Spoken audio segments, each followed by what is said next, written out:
This is Something to Gnaw On, a podcast for the Christian with a short attention span or just short on time. Designed to give you something to mentally or spiritually gnaw on throughout your day. And I'm your host, Nate Vineo. This episode is Bears and Brothers. It's another story from my time in Alaska, and for what it's worth, this story transpires a couple of weeks after the episode titled Bears and Grandmas. You might want to check that one out too. Quote, "Yes, though I walk through the deep, sunless valley of the shadow of death, I will fear or dread no evil. You are with me. Your rod to protect and your staff to guide, they comfort me." That's Psalm 23, verse 4 in the Amplified Version.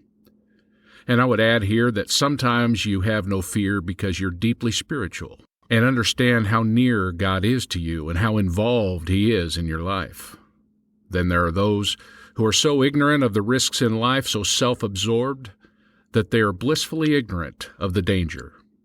This story most likely highlights the latter. God blessed our trip in ways we could not have predicted. We set out from Anchorage and had a full view of Mount McKinley. The only obstructions were the occasional tree too close to the road. It was one of those moments where you sit back and just think silently to yourself, this is going to be a great trip. And seeing McKinley was great. If you're one of those who likes to go places where everyone else has been, think about it.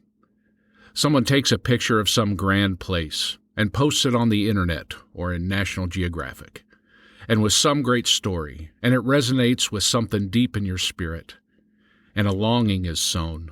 And you begin thinking, wouldn't it be nice to go there, to experience that, to drink in the beauty of God's creation there? That may describe you, but it was on this trip that it became clear to me that I would rather shoot the picture than buy the magazine or surf the net or read somebody else's story and follow in their footsteps. I want to create the footsteps. We reached Denali and rode through the park in buses. In groups, we were herded from point A to point B. Everywhere you went, you saw nothing different than the millions of tourists before you, seeing the same scenery, walking the same trails, feeding the same Arctic ground squirrels. These squirrels, by the way, were the evidence that there had been a million tourists before you. They were more the size of a well-fed 10-year-old arthritic house cat. Anyhow, something within me was beginning to break. I'd been blessed to be there for sure, standing at the foot of McKinley, no clouds, in full view of God's handiwork. Yet I wasn't fulfilled. It seemed so anticlimactic, so cheap and average. I wanted something more daring, more adventurous, more exciting. A day or two later, this would all change, thanks to a friend named Bobby.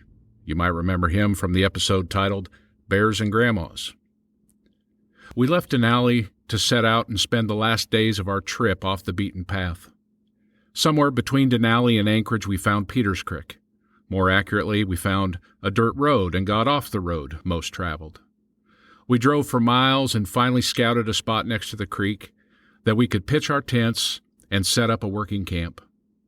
The beauty of it was that we ultimately had to create the campsite by cutting brush, stomping weeds, and constructing our own fire ring. Dinner that night was a beautiful thing. Fresh trout and grayling cooked over a huge fire, all on the shores of Peters Creek.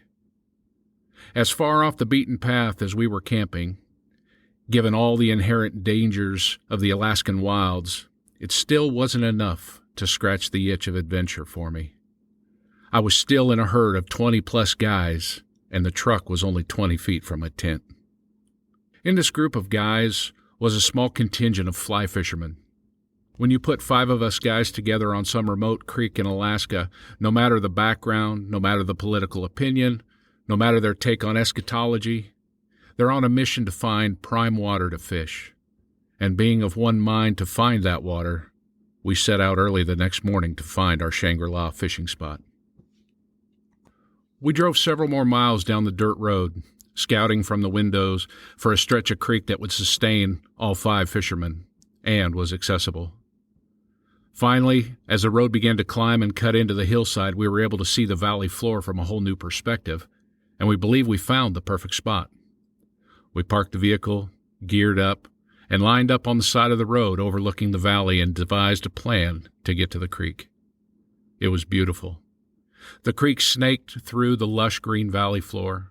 The vegetation appeared pretty low, knee-high at best. The creek was about 200 yards from where we were standing, notwithstanding the minor detail of the 150-foot almost vertical drop to get from the road to the valley floor. Have you ever been there? On the edge of something great? Seeing where you could be with a little effort, but paralyzed by taking the first step or leap? That's where we were.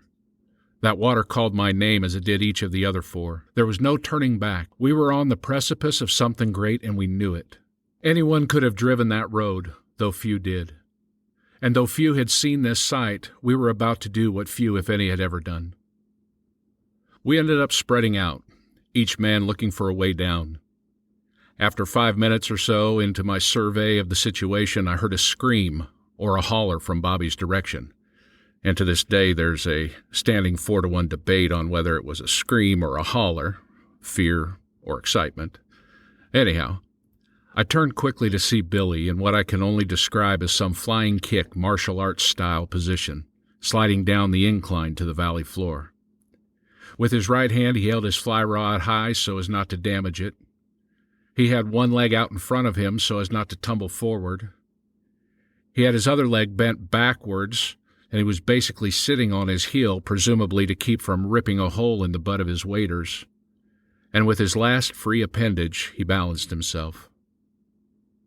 The four of us ran over to where Bobby had launched and watched him dusting off his waders at the bottom, saying he was okay. And what followed can only be described as lemming behavior. One by one, the remaining 4 men at the edge of the road would step off, somewhat pensively, and assume the flying kick slide, one leg forward, one heel to sit on, fly rod high in the air, and a free hand to balance with. The ultimate thought here was that if Bobby could do it, then anyone could do it.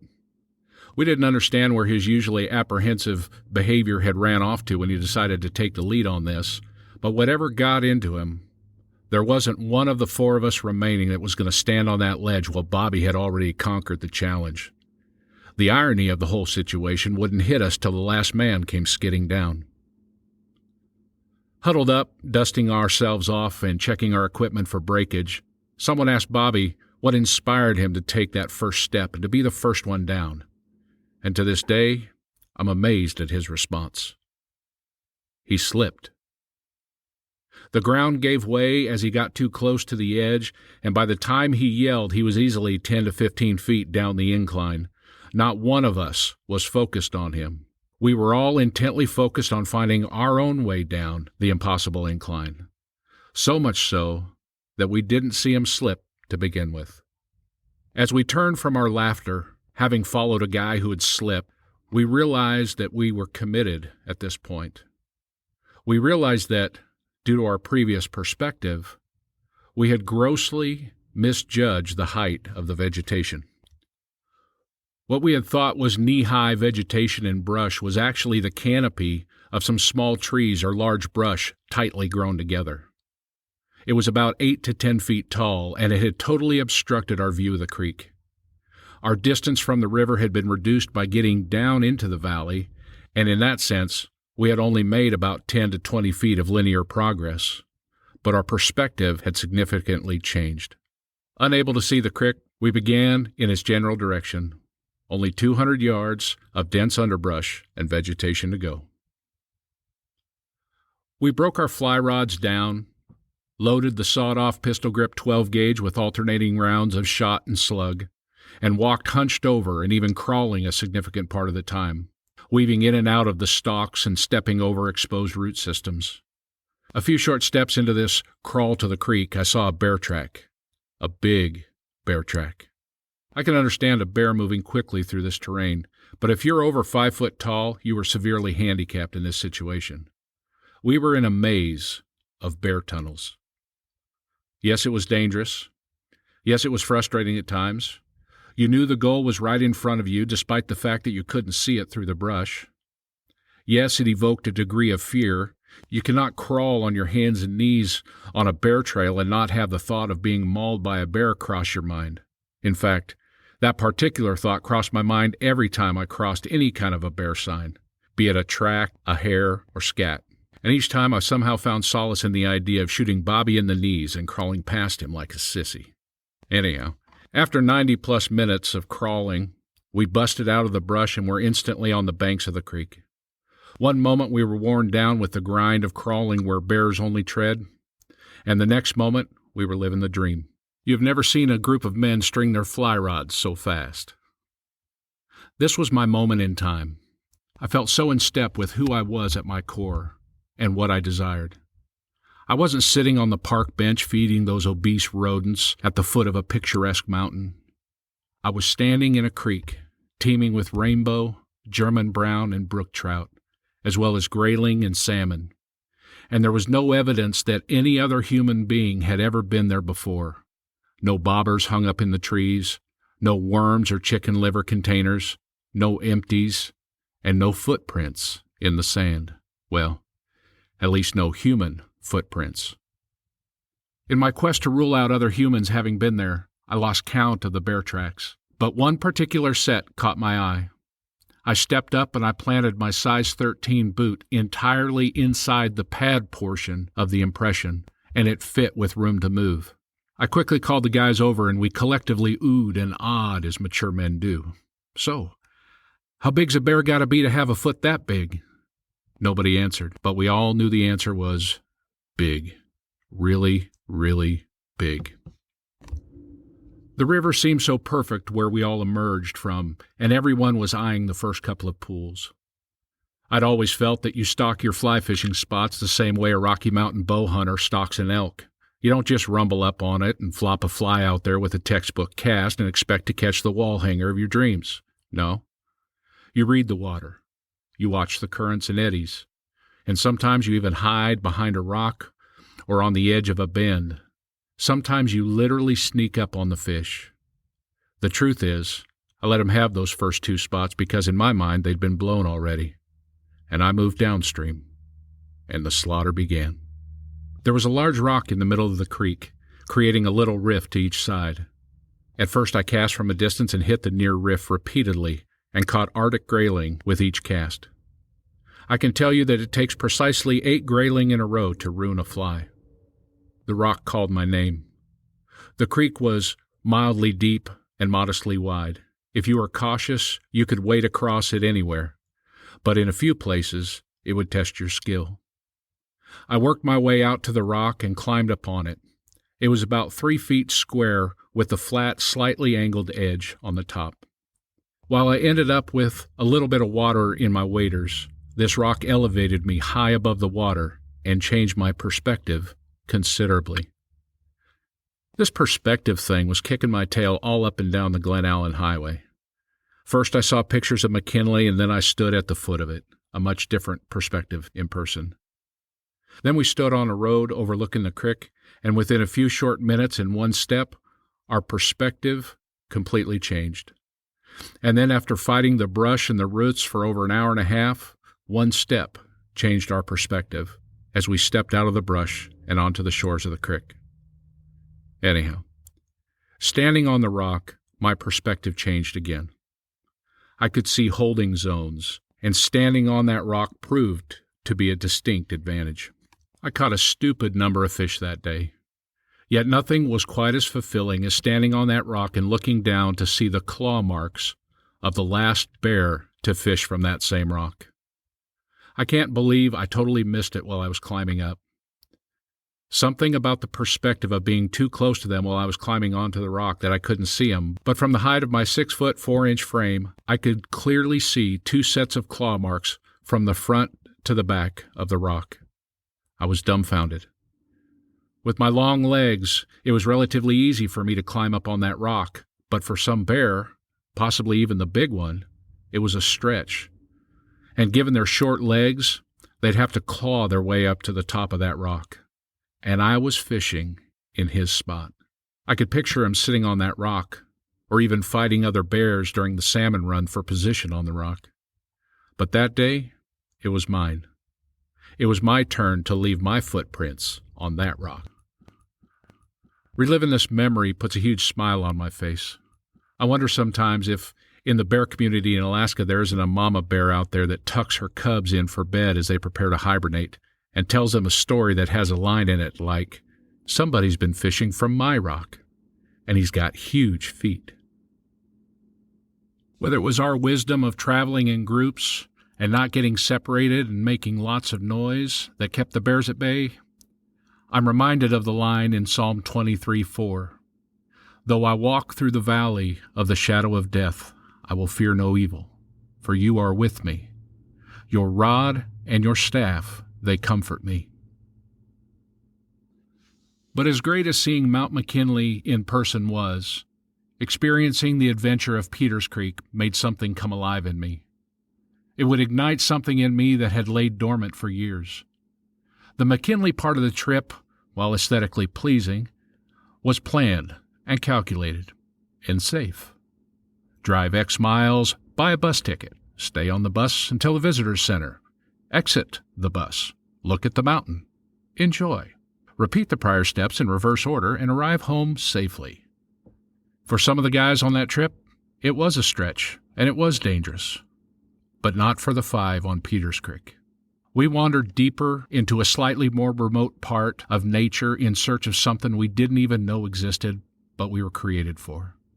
We stood on the edge of a cliff, longing for what we could see at a distance, unable to calculate the proper method of success.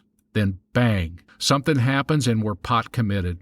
It's not like there's no turning back, as if there was a choice of will and pride. No, there's no turning back because there is no option to do so.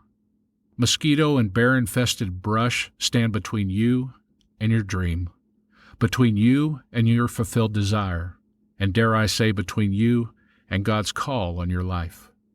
You don't get through these times focusing on what's in front of you. You get through these times focusing on what's beyond what's in front of you. It's a delicate art, living in and dealing with the present while pressing toward what God has shown you from the mountaintop. As I wrap up quickly today, I'd like you to think of the times in this story in which you heard the word perspective, and how perspective can change, but the goal and the dream and the calling does not. Remember that perspective is not the entirety of a situation. It's not the totality of reality. It's only part of the bigger picture. This week I would challenge you to pick one of the following characters in the Scriptures and gnaw on their stories in life as recorded in the Bible. And think about the dream, the goal, the calling, the anointing, and consider how they had to contend with the fact that it never changed, while their perspective was in constant flux. Which of these characters brings you hope and encouragement?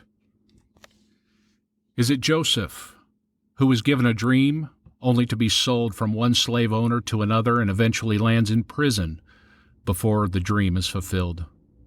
Or is it Joshua, who tastes the promised land but is denied its fulfillment for 40 years because of 10 fearmongers? Is it David, who's anointed king but has to live like a fugitive for years before actually taking the throne? Or are you like a Paul, who's called to preach the word to Caesar in Rome, but finds himself imprisoned, beaten, and continuously persecuted? Dig into one of these stories this week. If you don't know the references, check out the show notes. I'll list them there for you. But read it like a novel, like a character profile, in surviving the circumstances in front of you, in pursuit of the things that God has intended for you, things that are beyond your imagination. And remember that your perspective is only part of the whole picture. Get to know the one who can see it all. I'm Nate Vinio, and this has been Something to Gnaw On. Until next week, God bless.